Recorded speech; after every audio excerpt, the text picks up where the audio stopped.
Any discussion? All in favor? Aye. Next, I need a motion to approve the minutes of the previous meeting. So moved. Do I have a second? Second. Any discussion? All in favor? Aye. Thank you. Next is communications. Anyone have any communications? I did actually. I think I might have sent it to board members, but there was a podcast recently. The sold a story about balanced literacy and science of reading. I've gotten a couple questions from community members about that, and also a lot of my teacher friends from even outside of Sweet Home have been talking about it. I was just wondering if maybe in one of our upcoming meetings we can talk about what we do for literacy and kind of clarify what program we use and why we use it and why we don't use other programs, because I don't know. So I would be I wonder if this interested. could be a question as we go from elementary school to elementary school. We could maybe Mhm. ask our principals to address each and every. I would hope all four of our elementary We'd be are able using to the same. one. Yeah. I'm Well, assuming. And I think that's what our strategic plan is addressing, is literacy. And I know Toya's been working on that quite extensively with the thought exchange and with the groups that she's putting together to address literacy and kind of get some ideas of where each building is on it. There are discrepancies between the four, and I think part of the strategic plan is to have a Bring them common. together. Yeah, yes. All right, anyone else? I got a message from Russ Ward, who had set up the Purple Heart thing for us last week, just thanking us and Sweet Home for doing that. He was very happy that Sweet Home joined the group. Nice, yay. And thank you for setting all that up, Scott, and being our Absolutely. kind of liaison for that. Town of Amherst did it too, week or two before that. Yeah, we're happy. Be on board. All right, anyone else? All right, next is our first open session. Any takers? Okay, seeing none, that takes us to unfinished business, and there is none. That takes us to the superintendent's report. Thank you, Mrs. Jason. We're happy to have Supervisor Culpa here with us tonight to talk about things that are happening in the town when it comes to redevelopment. And I know specifically about the Boulevard Mall. I think it goes without saying, I've appreciated our conversations and our partnership on things from the Northwest Amherst Community Center to snow days. It's just the amount of communication between the town and the district has been outstanding. And I just want to thank the supervisor for that because it does make our jobs easier when we're communicating. So thank you for everything, first and foremost, on behalf of the district. And we're really happy to have you here tonight to talk about development in our district and in the town of Amherst. Yep. That's you. You're on. All right, so Dave Menjoya from the IDA, I think many of you know him as well, is joining me tonight. So before I start talking about the Boulevard Mall, I thought I'd give you a little bit of an update on UBMD. If you've been past that site, you can see the building's really taking shape. We're going to be beginning to build a road on North Maple Mere. Is going to go all the way through basically to the university and connect the university all the way to Maple Road, put UBMD on the map. Softball fields are ready for play in the spring. We're moving along with upgrades in our North Town Center with the ice making equipment. We're going to be switching probably to a CO2 product from the R22. You're familiar with the Northwest Community Center. While that project's coming along, it looks like we may have an opportunity to add some public park space out in front of it across the street, which could include splash pad, some basketball amenities, some sports amenities. And, all that's been possible because frankly, the school district and the town partnered and said, hey, we've got this newfound source of tax revenue that is UBMD. How do we capitalize it correctly to benefit the residents of Amherst and the residents of Sweet Home? So since the school district's our most significant development partner, and now I kid, but I don't kid. The reality is, right, the strength of the school district, the strength of the town or rely now on our resilience to kind of complete our bounce back from COVID.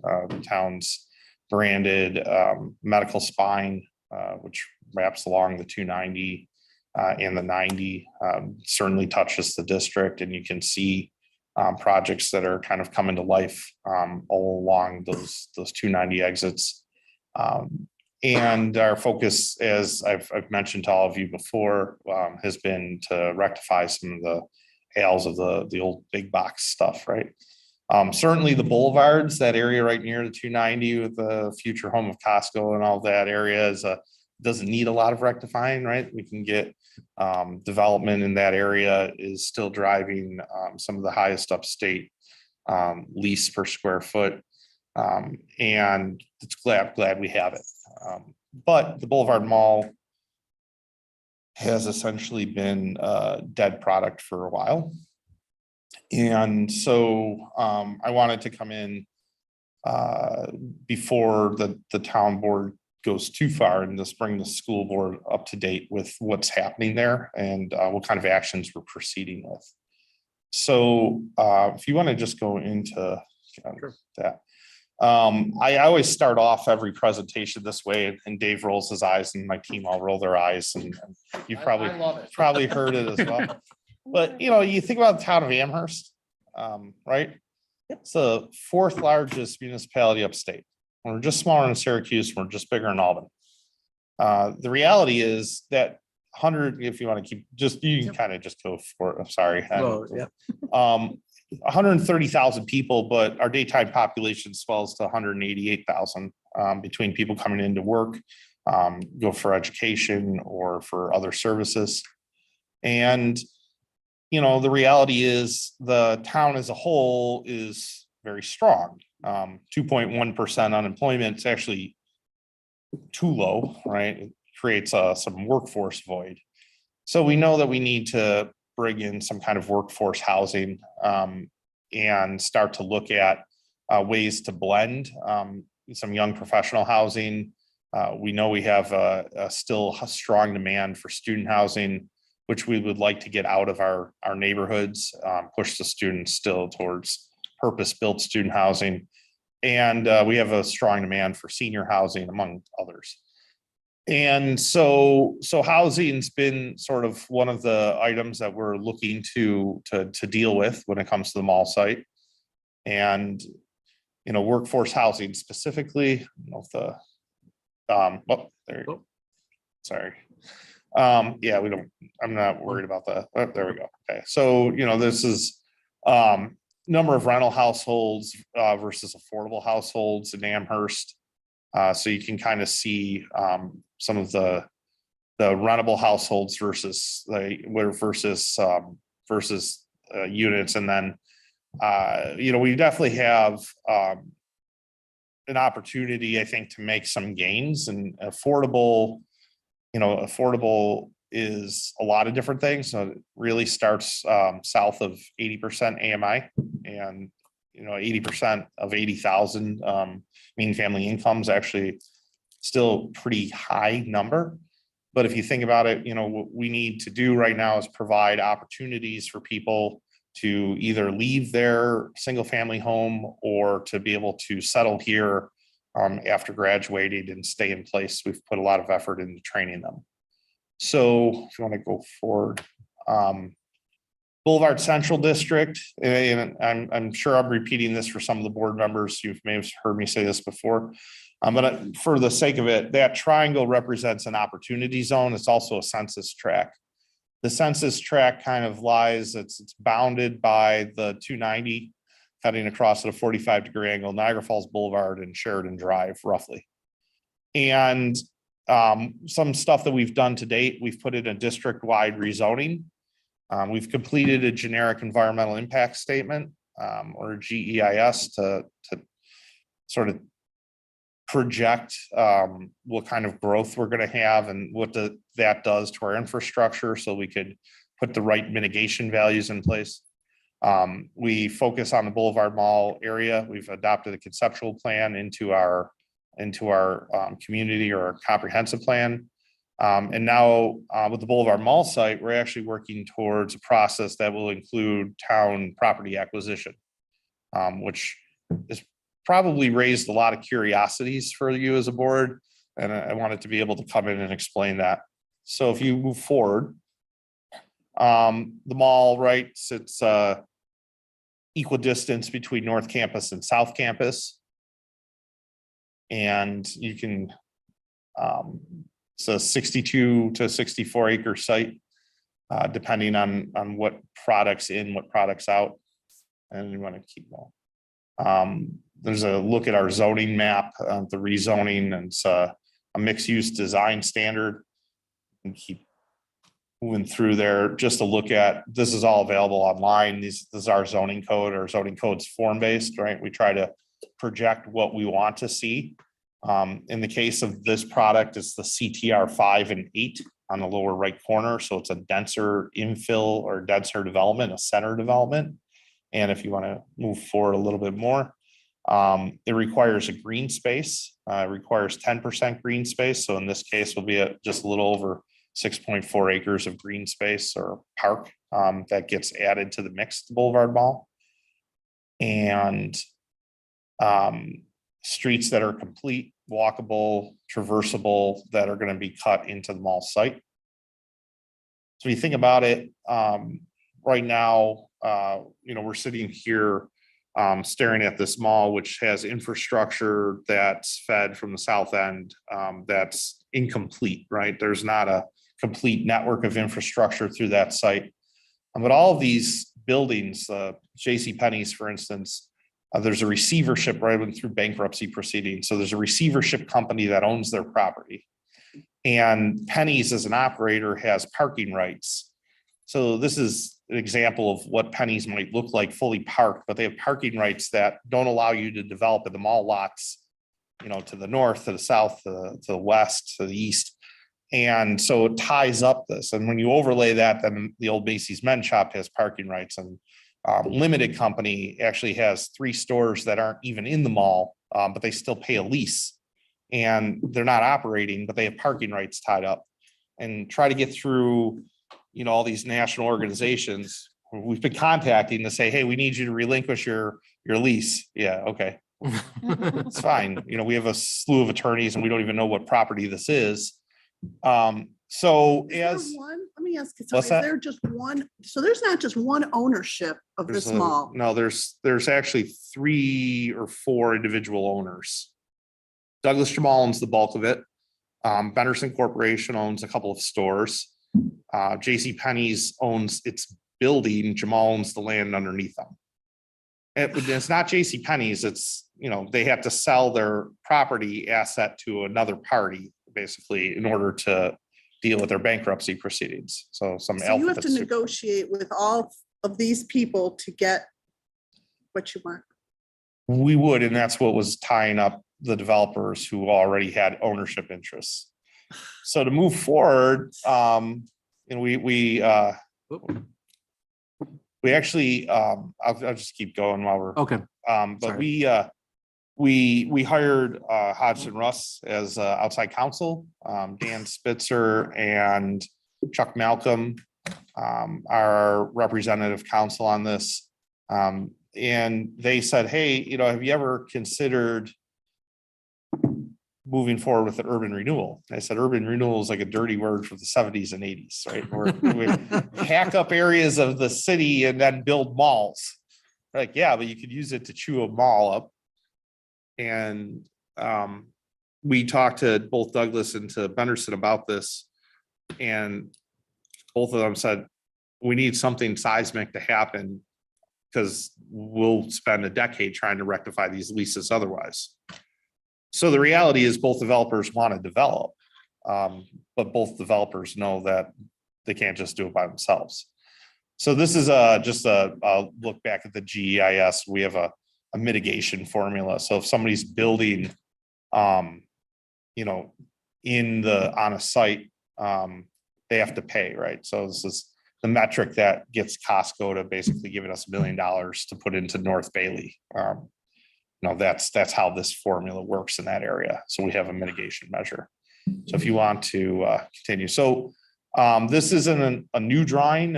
These next two drawings are older drawings. They were adopted into our comp plan. I think I probably shared them with you last time I was here in front of you.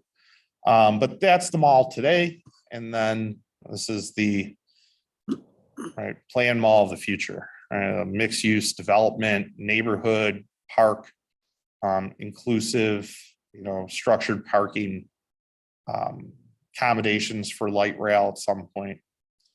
And it's a shared vision by the developers who own land there, and the town. So what we're doing right now is working through a process to help get us basically moving. And if you want to go to the next one, you'll see a couple of things have happened. We created an urban renewal agency back in June. Town board right now is the urban renewal agency board. We set up designated urban renewal area. It includes everything in that dashed red line or where you see those green lines. So it goes beyond the mall footprint, and that's mostly because we want to be able to extend infrastructure. But we also want to be able to, we're designated as urban renewal area for HUD purposes so that we can use federal block grants and federal funding. We actually dropped south of Sheridan, pick up some of Station 12, just in case. I know, I got it. That's fine. The urban renewal plan basically has at its core an eminent domain action. Eminent domain can be hostile, but eminent domain doesn't have to be. In this case, the town and our attorneys are working towards pre-sale agreements or pre-purchase agreements with Douglas and with Benderson. Both of them basically be buying land back from the town. Now, the town investment is going to be beyond the purchase cost, right? We have to buy out the leases as part of an eminent domain action. When we do that, everything's null. There's nothing that binds the town, all the leases, all of the existing scenario, just, it's like a Marvel movie kind of with a finger snap, right? What happens is it clears the land of any binding issues. We actually are also contemplating demolition costs. We've got about a $5 million cost.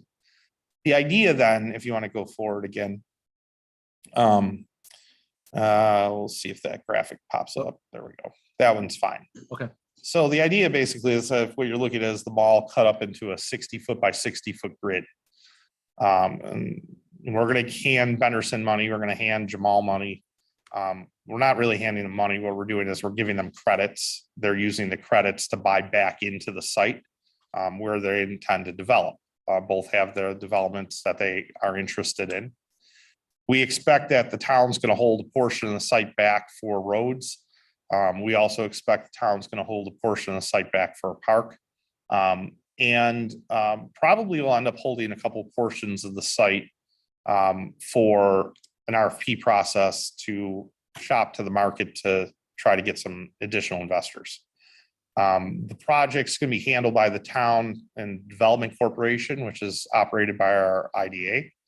And the reason why I said there's a Greater Jamaica Development Corporation tag on this PowerPoint is frankly, that's a downstate development corporation, Jamaica Queens, which has gone through a similar scenario. They have a staff already that can deal with moving land from a quasi-public holding to a private holding.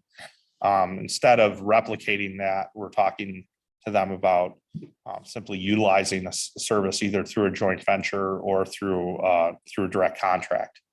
That block pattern, then basically what we're going to try to do is say, okay, assuming, when we're going through an appraisal, assuming Niagara Falls Boulevard and Maple are the most expensive site, and the site value probably drops off heading west and south to a degree, although there's certainly some value pocketed around Alberta and Maple.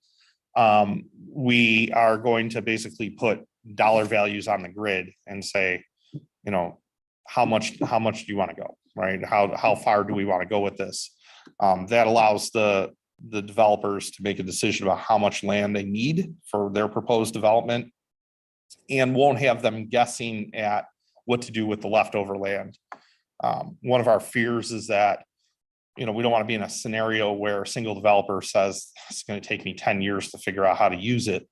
And we end up in a scenario where, there's great ideas and, you build a Whole Foods early on and then everything else is slow to move, right? So the idea here is to introduce multiple partners in the scenario and see if that can help stimulate some growth.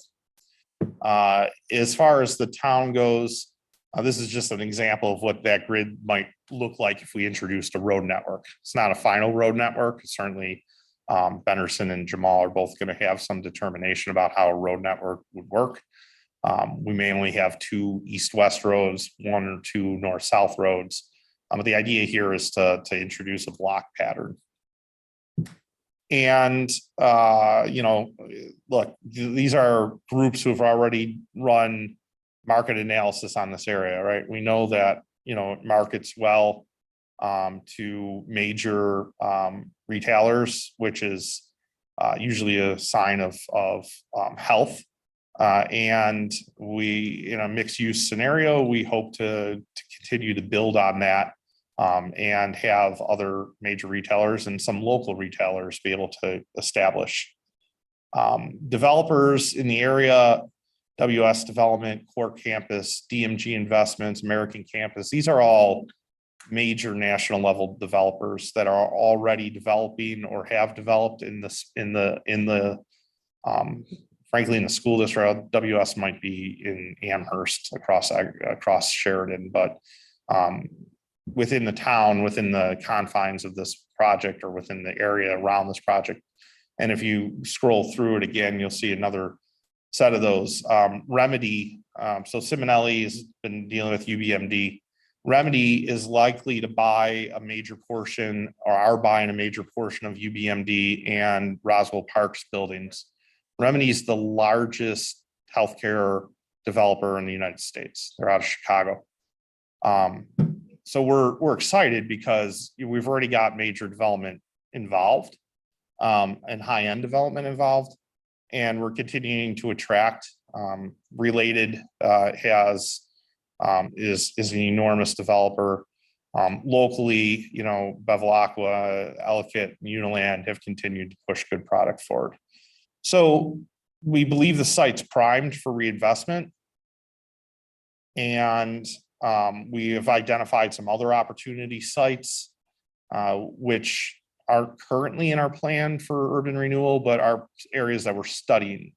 Audubon, the office complex, the Maple Ridge Theater Complex, or the AMC Theater Complex, the corner of Sheridan and Sweet Home, we think are all areas within the district's boundaries that are ripe for redevelopment. And so the town is taking on in 2023 some area planning at Audubon, and are going to take intent looks at the other 2 sites. And just some examples, right? So that's your middle school, and then next to it's the AMC or the Maple Ridge Plaza. We see the development down the street and kind of wonder why there isn't a higher level of development there. There aren't immediate neighbors except for the school and a couple of properties back on Meyer Road. We think that exiting onto Sweet Home and Maple, this property could see further development and build out. And then if you move forward again, same thing with that old Dunham's Plaza or that corner of, look, the bottom line is Walmart's overparked.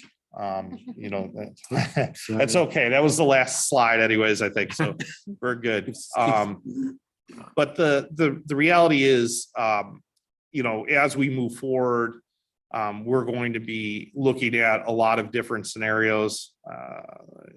The rest of it, I don't know that we need to worry about here. Most of it goes into some Amherst Central territory. Okay.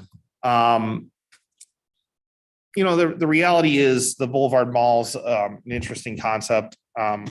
our goal is not going to be to own the Boulevard Mall very long. Our goal would either be to take it actively or do the demolition, or take it, have contracts for sales back to the private sector, do the demolition, and then close with the private sector.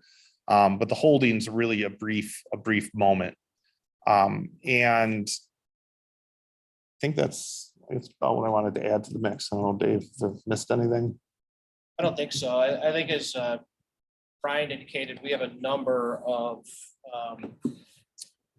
development interests that we've been kind of in contact with to drum up interest in that site and then some of the other sites. We actually hosted a few today out of town. So there's some recognition, there's some opportunity there. I think it's going to come down to the numbers. These developers do a lot of mixed use development with a diversity of residential. So you go affordable kind of workforce and then some higher end stuff. So they seem very interested, very pleased. So that was good. We see this as an opportunity to basically secure tax bases for the school district and for the town, for the next 30 years. This is the goal of the mall, the goal of what we're trying to do in the Boulevards area. It's kind of flip the equation. Right now, town growth over the past couple of decades has been largely focused on development out in East Amherst. Further greenfield development in that area is really not sustainable. And I think Williamsville will tell you they're going through some growing pains around east and north. The reality is, in order to get our future right, we need to focus back on some of our traditional and oldest development areas and start to really put our effort into redevelopment, and that's what this represents. So, subject to your questions, that's the mall. That's where we currently are. You said that the town is going to try and take control of the property and ownership of the property as they're going along, and then going over to the developers. Obviously, that's a tax impact for us, although it's been getting less over the last few years because I know they keep asking for reductions in their rates. I'm assuming that there's also going to be some pilot programs in there at some point in time. I know we're probably way off in the future, but that's something we should be watching out for. And I think so we'll absolutely be coming to you. Just as we did with UBMD, I think that the healthiest dialogue on a big project like this is to make sure we're actively talking to the board. The mall was valued at $90 million and it's fallen off. I think it's current about 10 million is where we're valued. That's where it's headed if it isn't there already. Yeah, but I believe we're 17 close. maybe? Yeah, That's it's yeah, is that the number, Dad? I was going to say, no, it's around 17 significant. is the agreed number. So, right. So its decline has been kind of noted. We, as a town, are looking to commence the taking action, but like I said, our intent is not to hold property very long. Our intent is for it to be, days or months, basically. We've currently gone through and we've adopted our urban renewal plan. We've done something for any attorneys in the room, gone through our Article 2 public hearing to express the desire to enter into the eminent domain action, give representative businesses in the area or representative landowners an opportunity to say, no, we don't want this or oppose it. Only one individual opposed it, and it actually was a miscommunication. They're not in the taking area. It was the auto dealership on Niagara Falls Boulevard, the auto mechanic, locally owned auto service center next to M&T. M&T is not in there either because taking a bank is like, you have to go through, well, M&T's property manager, and I've certainly talked about their interest in the area, but certifying a bank through the federal, Federal Reserve and getting licensure is tough. So we didn't want to complicate the project with that. Again, the project's meant to aim at working with Benderson and Jamal first. They're the owners, primary owners, and they're the ones who have an expressed redevelopment interest. In terms of tax base, our hope is to see this thing on an accelerator path, right? We know it's going to bottom out once we take it, off the tax roll for whatever time we hold it. So the idea is to get it back to the tax roll and start to reestablish things. Do I think there's going to be pilots involved? Yeah, absolutely. I'm sure. We're talking about taking property that's, 1 and 2 stories now and going to 5 to 8 stories. In order to maximize that, every developer who's involved is going to be looking for, hey, what can we do? How can we do it? The balance of that is to say, look, let's take a property that is currently valued at 17 million on our tax roll and grow it.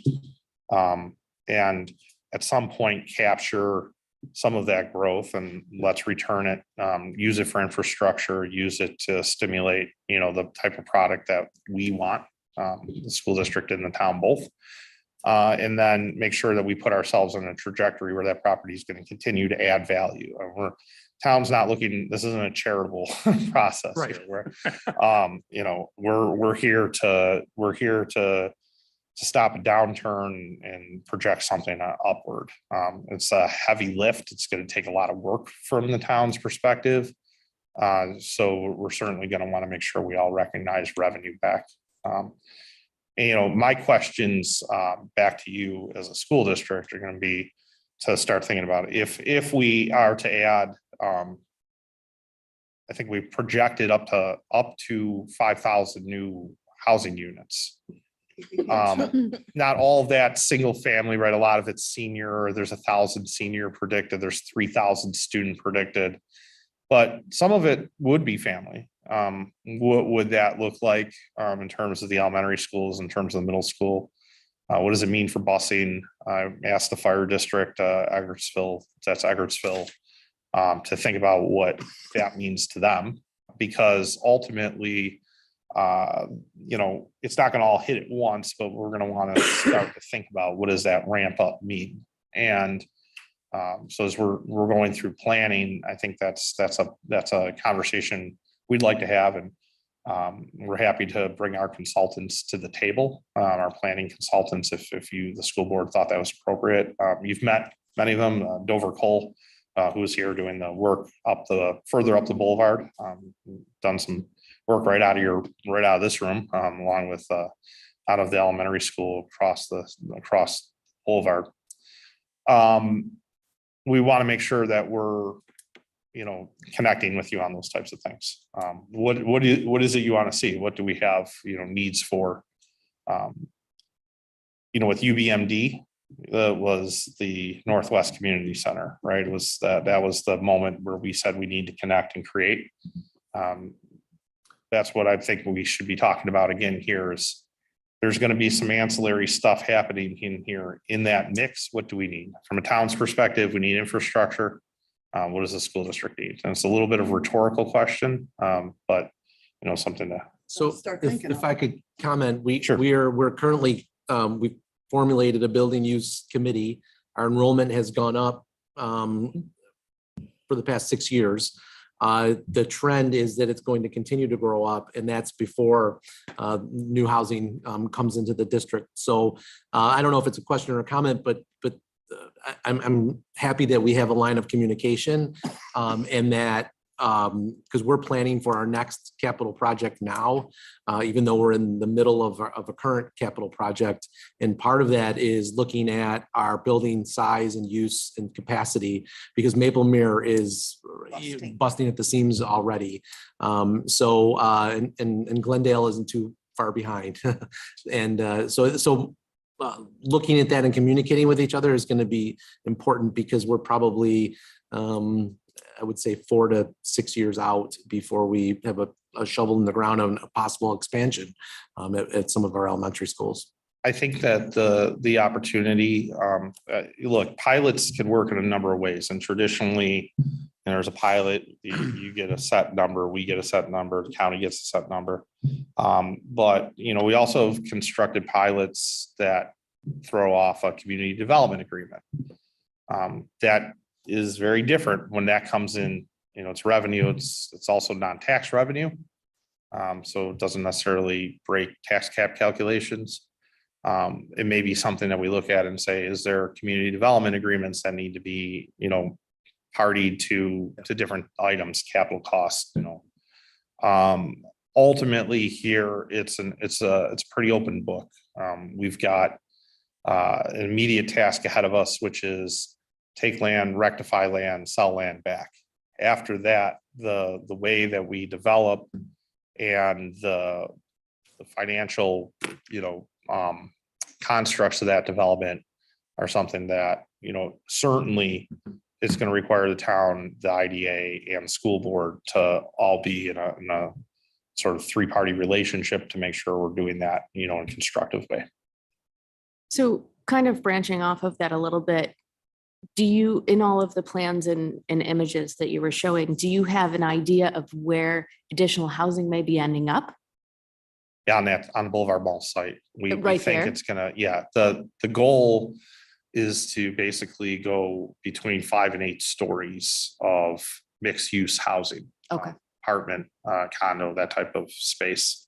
I use condo very lightly because I don't, but the reality is situation is, we believe that, and the development interest we've talked to, the Amherst has, and school district have strong demand still for additional housing. And again, that housing ranges in a lot of different ways and a lot of different mixes and blends. But certainly can be positive if we do it correctly. Thank you. Just, I'm curious on the timeline, like realistically, you think community members would see, development and a change, Yeah. that it's not just construction going on, things turning over and from a legal perspective and then Sure. construction, but actually, wow, there's development here, there's new stores, there's new housing, there's new facilities. So the Article 2 public hearing opened up a 90-day period for us to commence an Article 4 taking, which is the actual eminent domain action.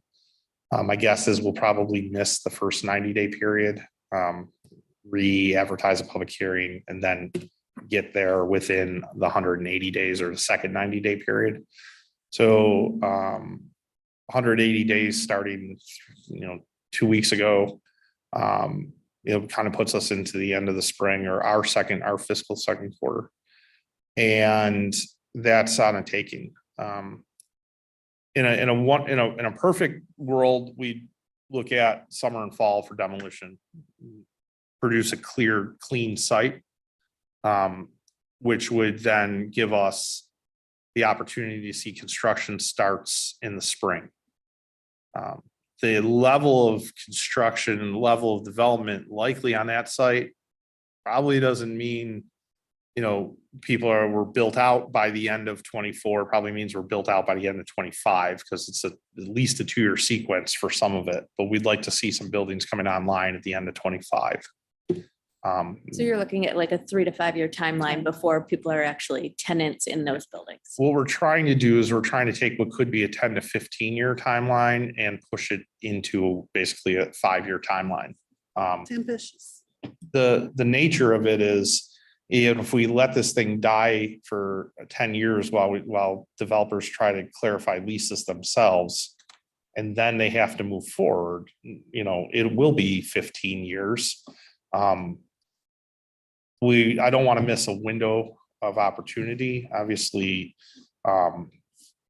there's windows with respect to the current developers, what their interest levels are. And so, our job as a town, I think, is to make sure we don't go through, a decade and a half rebuild. This isn't the Buffalo Sabres. This is, I'm sorry. Cheap shot from a Devils fan. Anyway, so listen, the Devils went through it too. But the reality is the goal here is to say, if what we're using is New York State granted powers of a town, right? The legislative capacity of a town to shortcut this sort of endless kind of seeming, nuance of somebody sold their lease to another place, and now that lease has a different formatted store in there, or, and they're holding parking rights or view sheds, right? If I told you that a store like Gabe's controls the entire view or the entire frontage of, quarter mile of Niagara Falls Boulevard, you'd probably look at me and say, well, how was that a good strategic decision? Well, it wasn't, but it's a decision by accident. And the previous owners were desperate to get a Sears. Sears just didn't make it.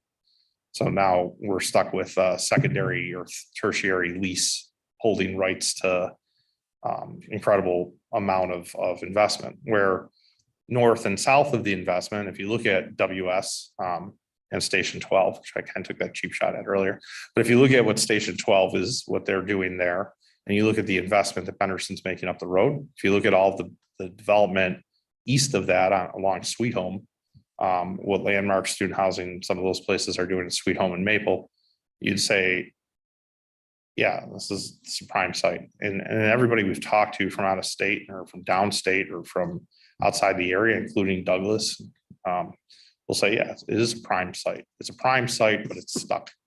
So Is there any concern about, I noticed the rendering showed the light rail extension. Is there any concern about advancing that out ahead of that and missing that opportunity? Like, is in other words, is the that you development asked. interest contingent on that? no, development interest is, basically said hit or miss, right? Yeah, if you have it, we have it. Great. It certainly embellishes it.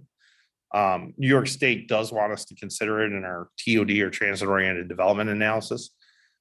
So in the NFTA is kind of saying like, hey, we're going to turn in this corner somewhere. How are we turning? We think the best opportunity to, right, if Niagara Falls Boulevard and Maple hold the largest value right now from a real estate perspective because of the amount of cars and traffic and transportation access, and the inbound stuff at the center of the mall has the least value on paper. Introducing potential light rail straight through that would increase the center value of the mall. So along with Dover Coal, we're using a firm called Nelson Nygaard, which has actually been purchased by Perkins Will. It's an enormous architecture and planning firm. They are light rail experts. So they're actually giving us what the town's going to say. This is where we want it to go, and we're going to make sure we create enough of a right of way to handle that in the future if it comes, and that will accommodate that, right? So we're not trying to shut off product or demolish product. And if it doesn't come, fine.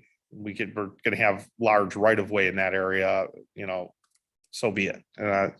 I made it clear with my administration, my team, we're moving ahead under the premise of, whether or not that project's dead or alive, we're moving ahead. And that's how we've approached it. Truth be told, there's some stuff I like about it. There's some stuff I don't like about it. The bottom line is, it's going to be a decade before I see that project realized, and we don't know, certainly a 40-mile-an-hour train, 2 cars wide coming through that corridor like it was originally envisioned probably doesn't work. I've been on the record saying that. But slow movement through that site could work very well, and it could be great. Remains to be seen. Thank you. I just have a quick question. Sure. Remediation from that site, that's an old building. I assume, Well, yeah, no. So we were fortunate. The last owner did, if you can recall, major renovation out in front of Sears, and then they added all those skylights. When they did that, we got lucky, and they did a tremendous amount of asbestos abatement. So when our construction managers have walked it, looked at drawings, there's a lot of the asbestos from there was abated. The site wasn't, it's not like it's got a history of automotive or industrial. So it's a pretty clean site. Our phase 1 analysis has looked pretty good. We anticipate that if we get into like the Firestone area up near Maple, that there could be some potential issues, but it was never a fueling station. So the tank capacity is really minimized to waste. From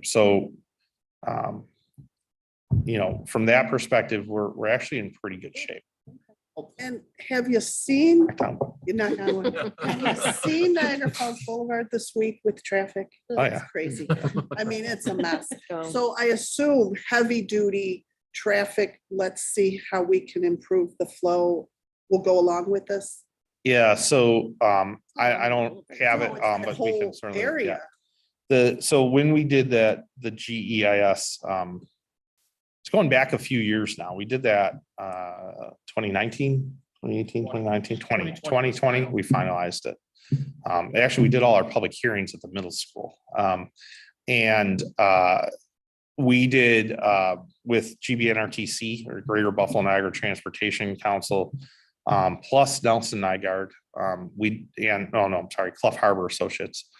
We did a series of traffic modeling. And we kind of looked at what's broke now.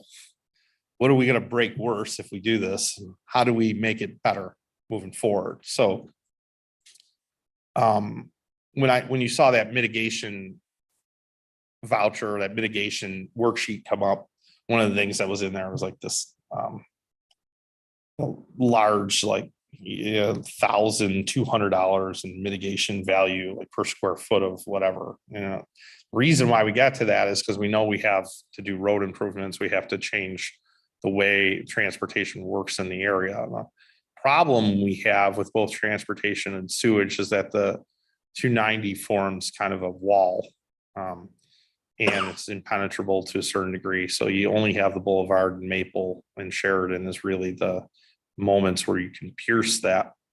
But changing lights, changing sequences, modifying the way that we move around the area. And we think that there's a future for some micro transit as well, that frankly, this area doesn't use micro transit really well. It's I can't point to an area in Western New York and say, wow, they got micro transit great, with the exception of UB. UB uses micro transit all day, every day, to and from campus. And it's like, well, hey, let's start to emulate. How does stuff work? How does stuff flow out of that site?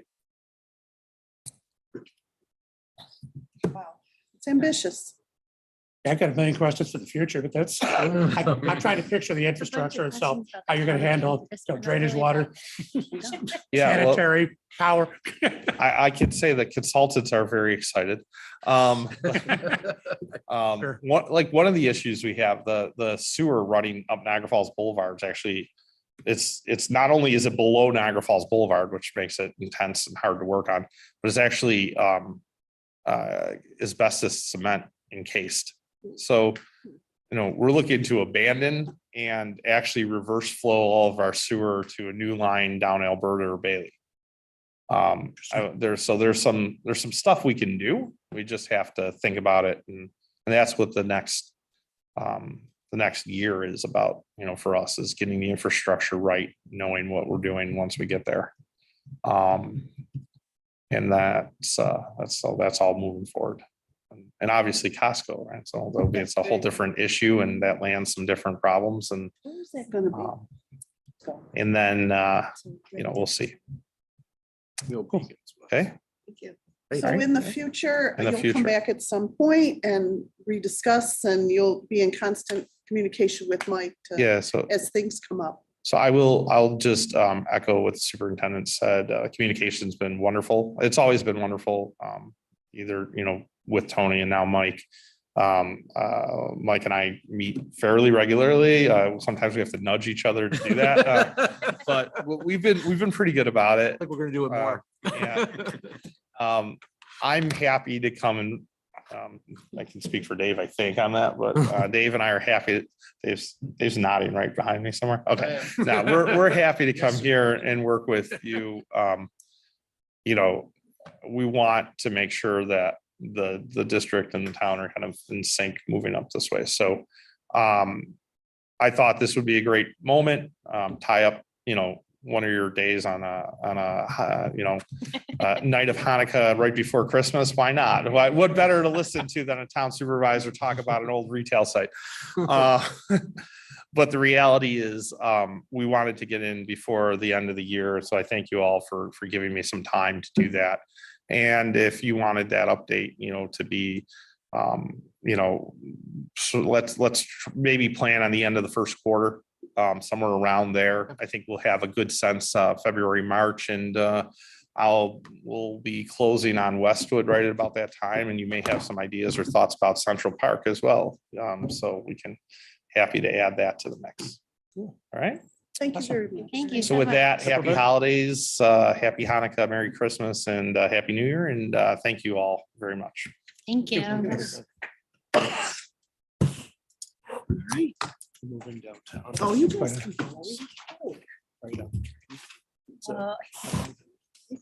That's Thursday. Maybe they want to. You're They know it's sicker a, than we thought. they know it's a Good to see you, riveting Dave. meeting. Almost Big everybody. meeting. They probably want to stay. And they're like a trend. Sounds good. A Thanks. trend up here. Thank I'm like, you. Thanks, guys. Good night. Good guys. Thank you, guys. People want the trade. I'm just telling you. Just about getting it right. Okay, so just a few updates for the board tonight. We had our second meeting of our building use committee last week. And the conversation was great. There's a lot thrown out there, and now we obviously have a new thing to talk about when we meet again on January 11th. So My wheels are spinning, don't you worry. yeah, so that was interesting tonight. So appreciate the supervisor, but definitely that timeline that he talked about is aggressive and something that I think when we're talking about Maple Mirror, Glendale, we're gonna have to refocus our conversation a little bit. So anyway, we did focus on transportation. Scott Kennedy, our director of transportation, provided us with some data regarding walking distances, common pickup, drop-off spots, bell schedules, that sort of thing. We examined a few things that would free up drivers, especially for extracurricular activities. And so while no recommendations or decisions have been made yet, we are focusing on two things really. What are the buildings going to look like in the next 2 to 5 years, especially, and then how does that impact transportation? But we focused, so the conversation shifted on building use and the space issues we have at several of our elementary schools. And then on the 11th, we're going to meet again, so the committee has time to absorb all the information that was given by Scott and some of the conversation that we had to start really honing in on, again, transportation, how can we ease the driver shortage, and then how that's going to impact our buildings. So a lot of work to do, a lot of scenarios that we threw back and forth with each other. We scheduled an hour, we went an hour and a half, and I think we're probably going to be there all that time again on the 11th. So it's a great committee as well, and very, very insightful, all focused on improving the experience for our kids. And at the same time, making sure we're efficient and we can operate fully. So more to come, I guess. How do you make decisions like this, though? Hearing what we heard tonight. Yeah. If you're doing a 2 to 5 year projection, does that mess up your whole, because there's a lot of unknowns here. There is, but I think, in our next, I jumped to what our next capital project could be, and Don and I and Joanne had a meeting on that today. We started talking about the building condition survey. We went over one of our facilities today with our architects and our construction manager. I really think, and I don't want to speak for Don, but we really have to plan strategically about what especially Maple Mirror is going to be in the future. Without the new housing development, our enrollment is projected to go up. Well, I'm sorry, but Yeah. that spot right there, as it's Right. presently districted, is Maple Mirror. Is Maple Mirror. Is Maple Mirror. So So- 3,000 families, or what did I'm sorry, 5,000 5,000 houses. houses with Whatever. 1,000 possible new families moving in there, Correct. is Frightening. frightening. That's a good description. It is. How do you really feel?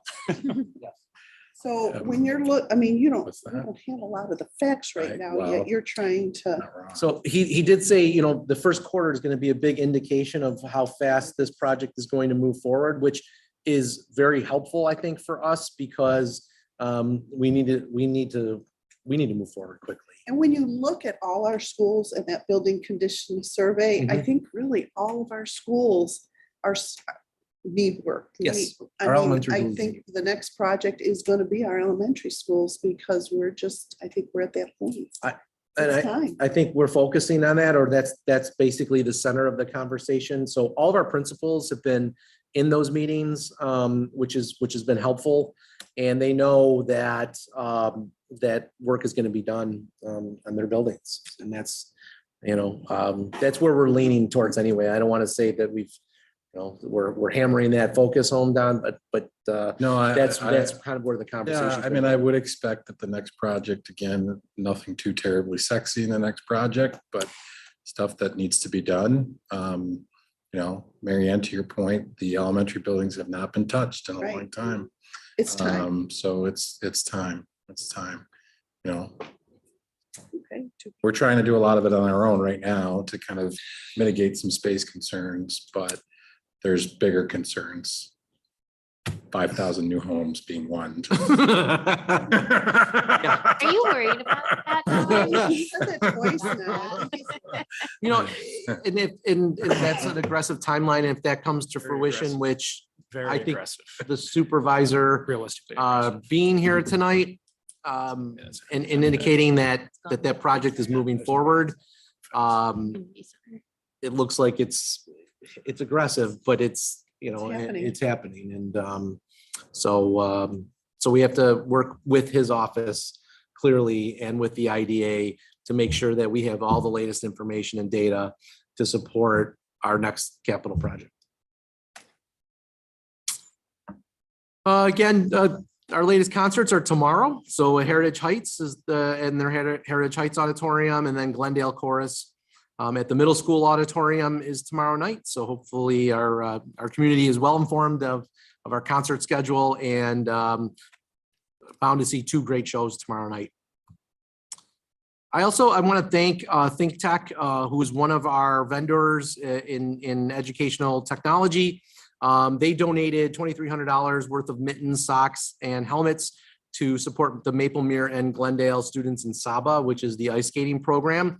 And you'll see that was an addition onto the agenda tonight to ask you to accept that donation on behalf of Think Tech. So we wanted to say thank you to Scott Martin and all the people over at Think Tech for a very, very generous donation and supporting our students in the Saba program. Again, wanted to thank the board. I wanted to thank the board for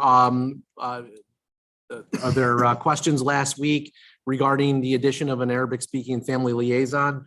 We have informed the buildings that this position is going to be filled through Title I funding. The posting has been made already. And so with your approval tonight, we can move forward with looking for the right person to be housed at the high school and really be that bridge for not just Arabic speaking families, but all of our ELL families as well. And this is going to be a great opportunity in family and community engagement to make sure all of our families feel engaged with the district. And this is a sustainable position. Yes. It's not going to be, Yeah, Title I, once it's in there, we're not going to leverage No. that. Okay. And can we at some point see a job description, just so we have a better yes, we can get it's out there. understanding Yep. of- We'll be happy to get that. to you. Thank you. I'm just curious about that. Is that a position where, the requirement is Arabic, but are there, like you take a foreign language or you focus on foreign language, let's say, but I know at least when I was in school, some students were foreign language majors. They may have known 3 languages. Mhm. I guess, is there a possibility that the candidate or it may have, multiple languages that could be useful? That would be great. If we can find that candidate. We call it Arabic speaking because that's the biggest population we would serve. But if they're speaking multiple language, because they are going to work with all of our ELL families, obviously that would be a huge benefit for sure to the district. Yeah.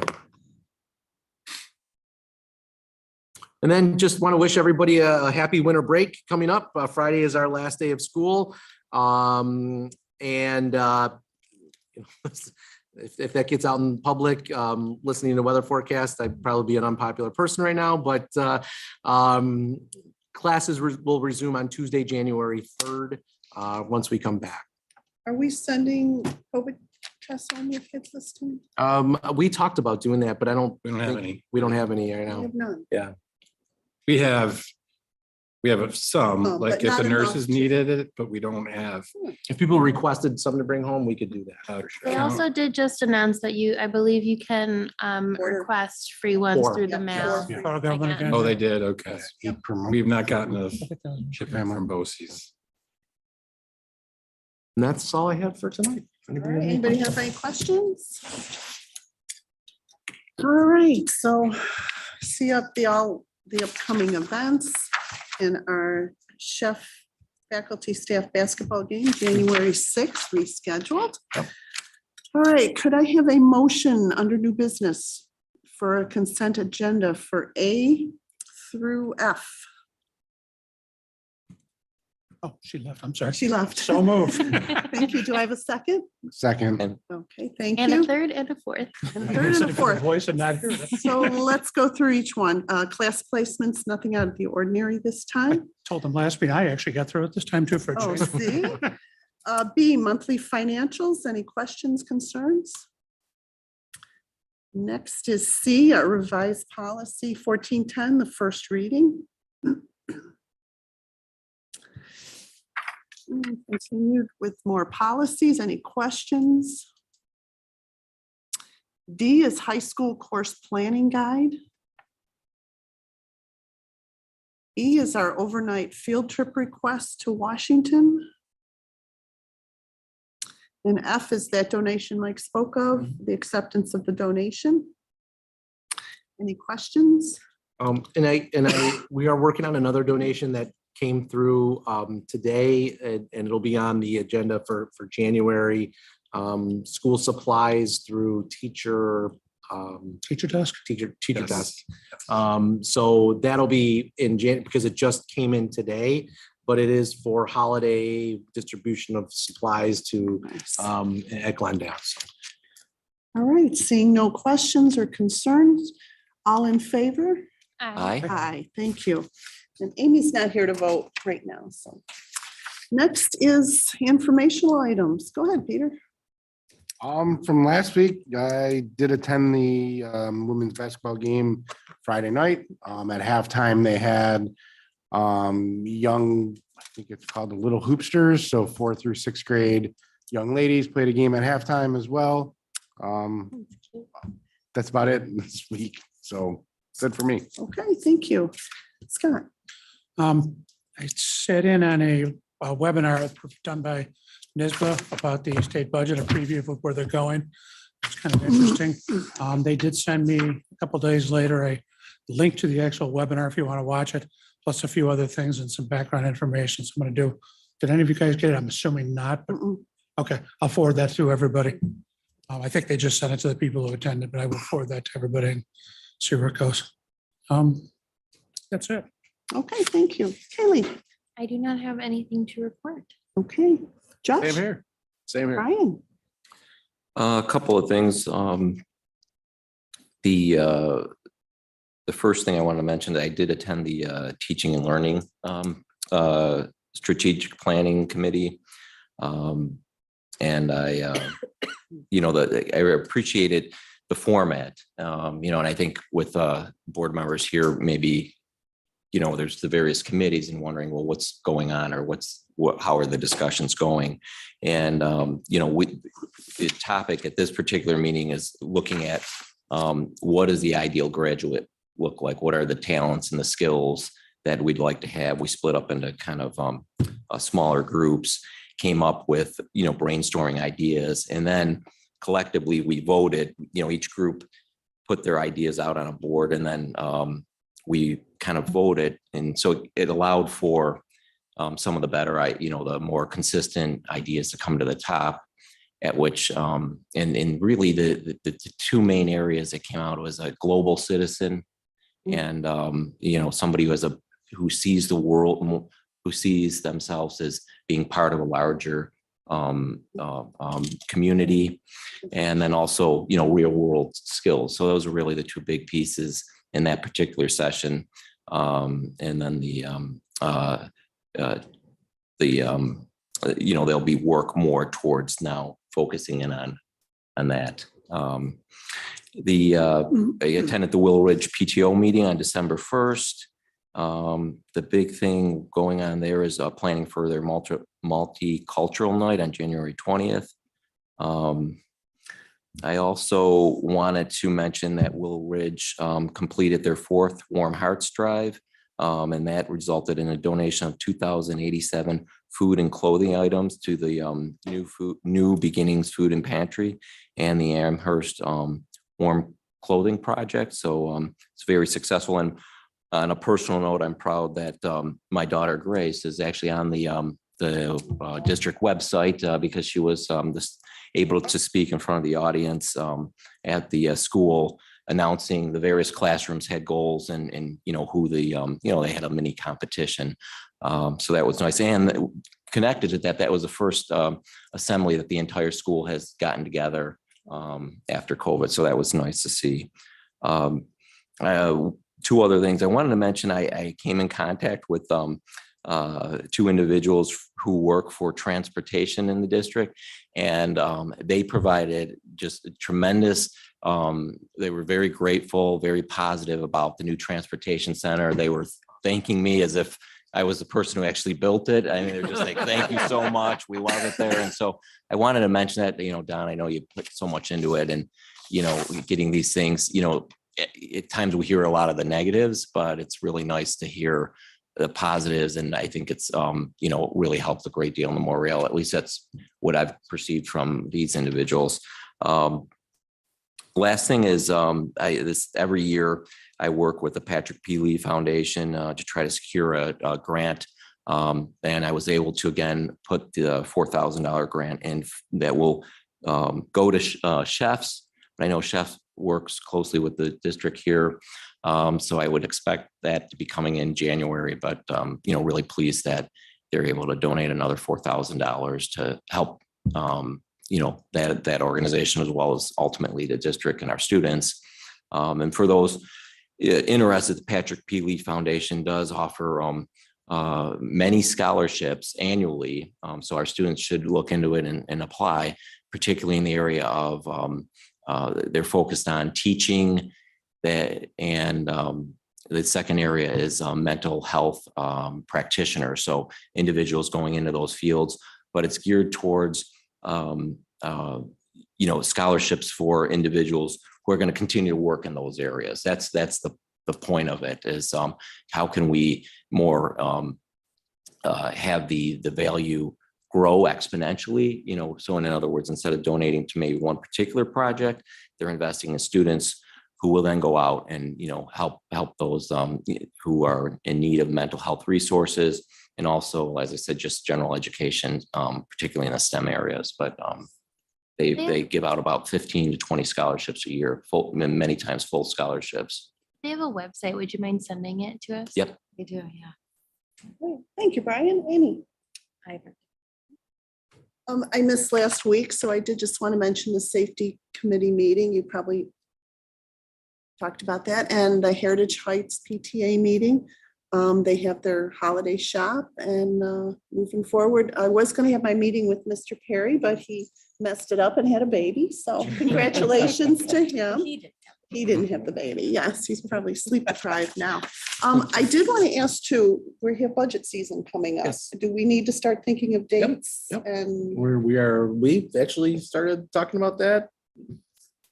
We met with the principals last week to talk about them putting their budgets together and the requests. We've started scheduling those meetings now. And so budget season is here, and it certainly ramps up starting January 1st. So yeah, I would in a future memo, I'll throw out some dates for probably late January, early February to talk about a budget workshop. perfect. As we did last Okay, year. thank you. And that's it. So next, it takes us to our next open session. Any takers? Oh, thank you. Next, I need a motion For consent agenda for personnel, 1, teaching and administrative, and 2, service. So moved. Do I have a second? Second. Any questions, concerns? All in favor? Aye. Next, could I have a motion to go to executive session for matters of contract as well as matters of student and negotiations? So moved. Do I have a second? Second. All in favor? I. Aye.